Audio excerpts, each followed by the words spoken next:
अस्सलाम वालेकुम नाज़रीन, मैं हूँ अतीक रहमान और आप देख रहे हैं मेरा डिजिटल चैनल। मेरे चैनल को सब्सक्राइब ज़रूर करें।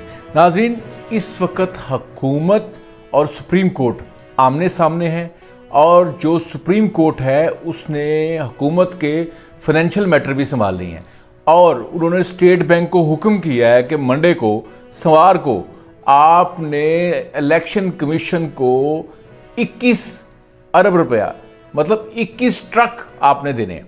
हर सूरत 21 ट्रक जो हैं वो इलेक्शन कमीशन को स्टेट बैंक ने देने डायरेक्ट ऑर्डर कर दिया। हालांकि इस ऑर्डर की अगर आप कानूनी तौर पे देखें, अगर आप मिनिस्ट्री ऑफ फाइनेंस से चेक करें तो इसकी कोई हैसियत नहीं, क्योंकि स्टेट बैंक इस तरह की कोई अमाउंट मिनिस्ट्री ऑफ फाइनेंस के कहे बगैर, उसके ऑर्डर के बगैर जो है वो नहीं पे कर सकता। और अगर वो पे करेगा तो वो किस अकाउंट को डेबिट करेगा? पहले बात यह है कि अकाउंट किसको डेबिट करना है, मतलब अकाउंट का तो पता ही नहीं।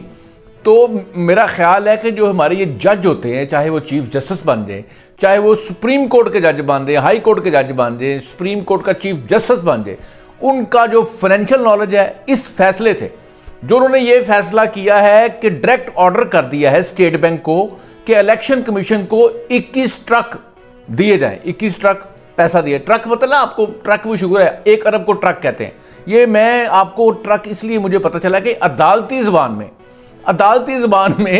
1 अरब को ट्रक कहते हैं। और आपको पता है एक ऑडियो लीक हुई थी पीछे परवेज़ लाई की, और ये जो सुप्रीम कोर्ट के एक मुज़ाहर नकवी हैं, एक जज हैं सुप्रीम कोर्ट के, जो चीफ जस्टिस के बड़े करीबी हैं, इनकी एक ऑडियो लीक हुई थी, उसमें ट्रक का जिक्र था कि ट्रक खड़ा कर दो। नहीं, सॉरी, उसमें जिक्र नहीं था।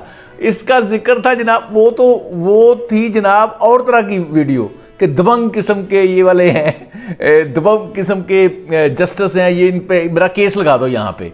और जो ट्रकों की कहानी थी, ये फवाद चौधरी और फैसल चौधरी, आपको पता है ये फवाद चौधरी जो पीटीआई का है, जो पहले जो मुशर्रफ के साथ था, उसके बाद फिर वो आपको पता है पीपल्स पार्टी के साथ गया, फिर उसने नून लीग में आने की कोशिश की। और आपको इनकी फैमिली का पता है, ये जजों को रिश्वत देने में बड़े माहिर हैं। इनके जो मतलब बड़े थे वो एक चीफ जस्टिस भी थे यहाँ लाहौर हाई कोर्ट में, और उनके लिए पैसे इनके बड़े भी इकट्ठे करते रहे। ये मतलब जजों से जो डीले कराते थे, यही इन्होंने ट्रक का ईजाद किया है। परवेज़ लाई ने किया। परवेज़ लाई तो ये मुज़ाहर नकवी के आगे जो है ना वो केस लगवाता था।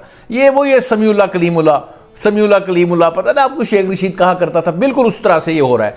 और आप ये देखें कि 21 ट्रक का डायरेक्ट ऑर्डर दे दिया सुप्रीम कोर्ट ने, जिसकी कानूनी तौर पे अगर मुल्क का आइन देखें, कानून देखें, स्टेट बैंक के कवानीन देखें, उसमें इस फैसले की कोई हैसियत नहीं, क्योंकि इस तरह आज तक नहीं हुआ कि सुप्रीम कोर्ट जिसको मर्जी उठा के पैसे दे दे। मेरा तो ख्याल था कि सुप्रीम कोर्ट जिस तरह साको निसार ने डैम फंड इकट्ठा किया था कि डैम बनाएंगे, डैम गाने चले थे टीवी के ऊपर, बड़े गाने चले थे, डैम बनाएंगे, लोगों ने पैसे दिए। और इमरान खान ने भी बड़े पैसे इकट्ठे किए डैम के लिए। चीफ जस्टिस अभी तक अकाउंट मौजूद है बैंकों में, chief justice of Pakistan dam fund.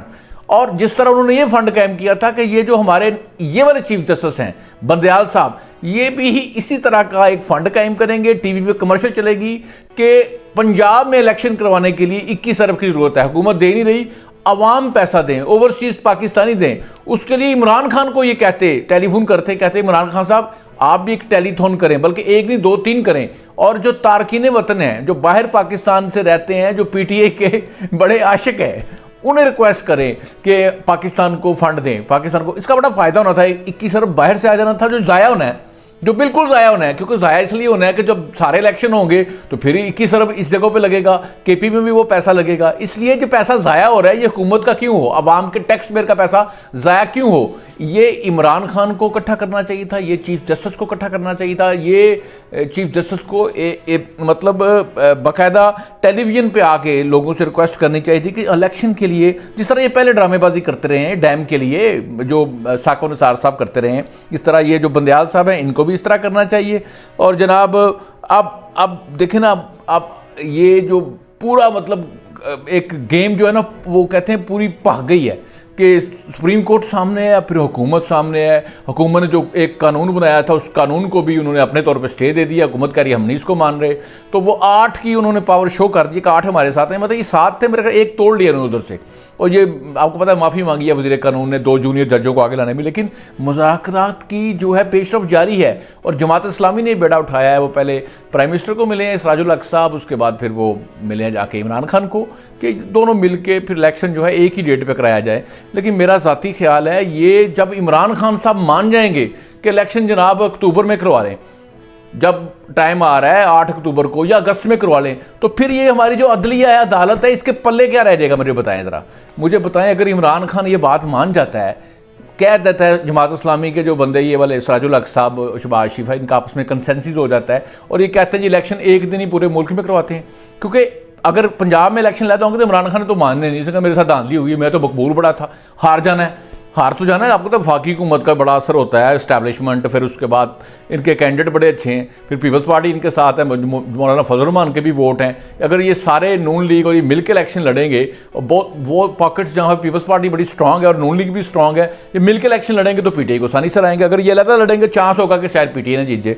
तो जनाब ये अगर फ़र्ज़ करो ये मुज़ाकरात की वजह से एक दिन इलेक्शन पे मुत्तफिक हो जाते हैं पूरे मुल्क में हो, और वो हो अगस्त में या मई में हो, या मई में नहीं, अगर मई में तो पहले है, वो हो अगस्त में या अक्टूबर में या नवंबर में, एक सब इकट्ठे हो जाए इमरान खान हुकूमत, तो फिर ये हमारे चीफ जस्टिस, ये यादुल हसन साहब, ये मुनीब साहब, इनके पल्ले क्या रह जाएगा? फिर वो 90 दिन किधर के? 90 दिन की तो पहले ही वायलेशन हो चुकी है जो आइन में लिखा हुआ है।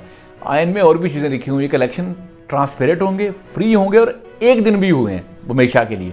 तो आइन की सारी बातें माने ना आप। ये कसूर तो इमरान खान है जिसने असम्बलियाँ पहले तोड़वाई हैं, परवेज़ लाई भी तोड़ना नहीं चाहता था, महमूद खान भी तोड़ना नहीं चाहता था। कसूर इमरान खान का एक इलेक्शन यहाँ पहले हो, पंजाब में पहले हो और केपी में, बजाय उसको बुरा भला कहने के ये जज साहबान का पता नहीं उल्टी खोपड़ी है, वो दूसरी तरफ जा रहे हैं। मतलब कसूर जिस बंदे, हालांकि हुकूमत ने बड़ा रोकने की कोशिश की है कि इलेक्शन ये मतलब पंजाब में पहले ना हो, क्योंकि ये इन्फ्लुएंस करेगा ना, अभी वफाकी हुकूमत पर है, ये इन्फ्लुएंस करेगा।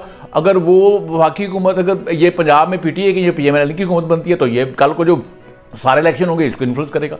इसलिए मैं सिर्फ आपको यही बताना चाह रहा हूँ कि जनाब ये 90 दिन की वायलेशन तो पहले ही हो चुकी है। अगर ये पार्टीज जो हैं पीटीआई और पीडीएम एक पेज पे आ गए, अक्टूबर में इलेक्शन होगा या नवंबर में होगा या अगस्त में होगा, तो फिर ये हमारे जो 3 रुकनी बेंच है, ये जो सो मोटो जिन्होंने लिया हुआ है, ये जिनकी प्रॉपर्टीज़ काफ़ी सारी हैं, जायदादें मुनीब साहब की हैं, यादुल हसन साहब की हैं, वो फैक्टर आपको पता है, मुज़ाहर साहब तो इनके वैसे ही इस बेंच में नहीं है।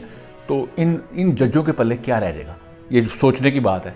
नाज़रीन, आज की वीलॉग में आपको मैं सोचने को कह रहा हूँ और जजों को भी सोचने पे कह रहा हूँ। अगर ये इकट्ठे हो गए तो इनके पल्ले क्या रह जाएगा। पाकिस्तान जिंदाबाद।